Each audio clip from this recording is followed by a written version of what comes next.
Assalamu alaikum. Welcome to new lecture. Here we will discuss about equilateral triangle. ठीक है? If the lengths of all the sides of triangle are same, then the triangle is called equilateral. What is definition here? If the lengths of all the sides of triangle are same, then the triangle is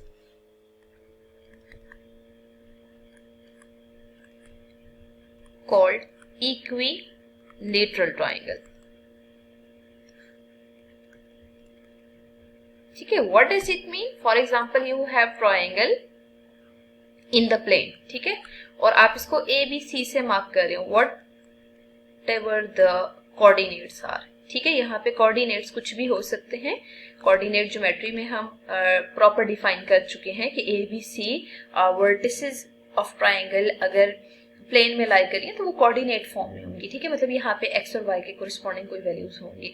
but ये है कि उन values के लिए अगर A B distance, B C distance and A C distance ये तीनों equal हो जाते हैं तो ये शेप आपके पास हमेशा इक्विलेटरल ट्राइंगल होगी. ठीक है? तो हम क्या करते हैं, एक एग्जाम्पल कंसिडर करते हैं और उसमें चेक करते हैं कि इक्विलेटरल ट्राइंगल के लिए हमने कैसे कंडीशन वेरीफाई करनी होगी. अब सबसे पहला काम ये करते हैं, हम एग्जाम्पल में कोई से 3 पॉइंट्स लेते हैं. ठीक है? चेक वेदर O00 और P1/√2 0 एंड एक पॉइंट Q है that is 1/2√2 √3/2 are not collinear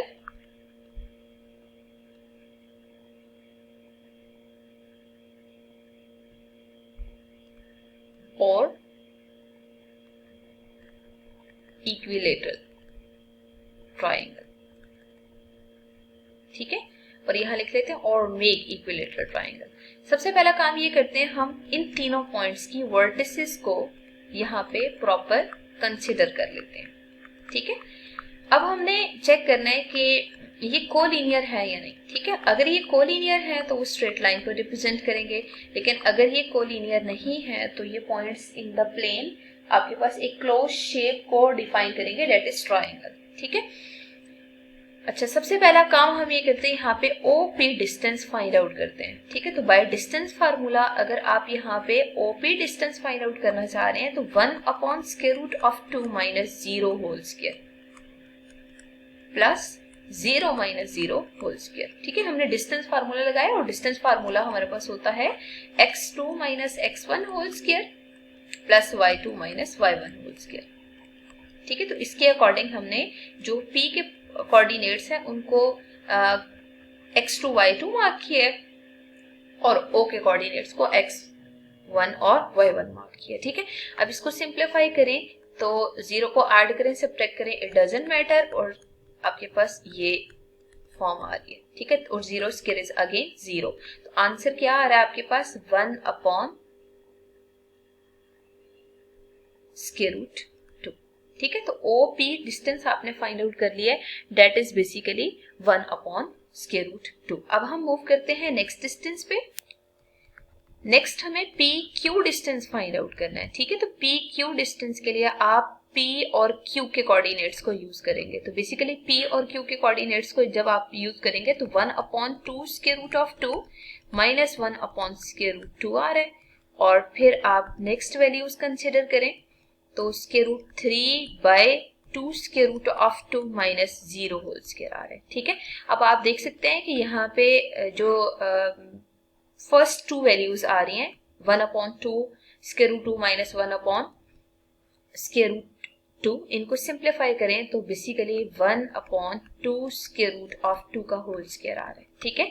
और यहाँ पे 0 को जब आप माइनस करेंगे तो इससे कोई फर्क नहीं पड़ेगा. इट मीन्स आप इस पे होल स्क्वायर अप्लाई कर लें. जब आप होल स्क्वायर को ओपन करेंगे ना तो डिनोमिनेटर में देख सकते हैं 2 स्क्वायर और √2 का होल स्क्वायर आएगा. ठीक है? और फिर आप यहाँ देख सकते हैं √3 का भी whole square over 2 square and square root 2 का होल स्क्वायर आ रहा है। बेसिकली स्क्वायर रूट से कैंसिल हो जाएंगे और जितनी टर्म्स मजीद सिंप्लीफाई हो सकती हैं उनको सिंप्लीफाई करें। तो आप यहाँ देख सकते हैं फर्स्ट टर्म में 1/8 आ रहा है और नेक्स्ट 3/8 आ रहा है। ठीक है, अब इसको हम अगर मजीद सिंप्लीफाई हो सकता है तो इसको मजीद सिंप्लीफाई करते हैं। तो अगर एलसीएम लें, डिनोमिनेटर सेम है, न्यूमरेटर की दोनों टर्म्स डायरेक्ट सिंप्लीफाई हो जाएंगी। 3 + 1 = 4, 4/8 कैंसिलेशन से आंसर 1/2 आ रहा है। ठीक है, और जब आप स्क्वायर रूट अप्लाई करेंगे न्यूमरेटर पे तो 1 पे स्क्वायर रूट होगा, डिनोमिनेटर पे 2 पे भी स्क्वायर रूट होगा, तो 1 का स्क्वायर रूट अगेन 1 ही होगा, तो 1/√2 आंसर आ रहा है। ठीक है, तो मतलब पी क्यू के आंसर को भी आप हाईलाइट कर लें। एट द एंड हम इन्हीं रिजल्ट्स को कंपाइल करेंगे। ठीक है, अब हमारे पास ओ क्यू डिस्टेंस अभी रिमेनिंग है। अगर हमें O Q distance find out करना है तो बेसिकली हमें यहाँ पे ओ क्यू के कोऑर्डिनेट्स चाहिए। तो ऐसे करते हैं, रफ में लिख लेते हैं, ओ के कोऑर्डिनेट्स 0, 0 हैं और क्यू के कोऑर्डिनेट्स आपके पास 1/2 square root of 2, square root of 3/2 square root of 2 है। ठीक है, तो अगर हम इनको सिंप्लीफाई करते हैं तो ओ क्यू के लिए 1/2 स्क्वायर रूट ऑफ 2 में से आपको 0 माइनस करना है और इसी तरह नेक्स्ट वैल्यू आप देख सकते हैं square root of 3/2 square root of 2 में से भी आपने 0 माइनस करना होगा। ठीक है, जब आप दोनों टर्म्स को सिंप्लीफाई कर रहे हैं ना तो basically 1/2 square root of 2 whole square आ रहा है। ठीक है, फिर स्क्वायर रूट ऑफ 3 का होल स्क्वायर अपॉन 2 स्क्वायर और स्क्वायर रूट 2 का होल स्क्वायर आ रहा है। इनको मजीद सिंप्लीफाई करें, 1/8 प्लस 3/8 आ रहा है। ठीक है, इट मीन्स हमें यहाँ पे एलसीएम लेने की जरूरत है। एलसीएम से 1 + 3 आ रहा है। जब आप सिंप्लीफाई करेंगे तो 4/8 आएगा। जब आप 4/8 को सिंप्लीफाई करेंगे तो आंसर विल बी 1/2 और स्क्वायर रूट की फॉर्म में होगा। न्यूमरेटर पे अप्लाई करेंगे तो स्क्वायर रूट ऑफ 1 = 1 और डिनोमिनेटर पे स्क्वायर रूट 2 आ रहा है। ठीक है, अब हम ऐसा करते हैं कि इन तीनों रिजल्ट्स को कंपाइल करते हैं। अब देखिए यहाँ पे जो आपने 3 रिजल्ट्स फाइंड आउट किए हैं उसमें ओ पी का डिस्टेंस भी 1/√2 के इक्वल है। ओ क्यू का डिस्टेंस भी आपने 1/√2 फाइंड आउट किया है और पी क्यू डिस्टेंस भी आपने फाइंड आउट किया, वो भी 1/√2 है। ठीक है, as O P equals O Q equals P Q. ठीक है, व्हाट डज इट मीन कि तीनों साइड्स आपके पास इक्वल आ रही हैं। ऐसी ट्राइंगल जिसकी तीनों साइड्स इक्वल हो उसे हम इक्विलेटरल ट्राइंगल कहते हैं। तो लास्ट पे आप लिखते हैं, हेंस जो 3 पॉइंट्स आपको गिवन थे O P and Q are vertices of equilateral triangle.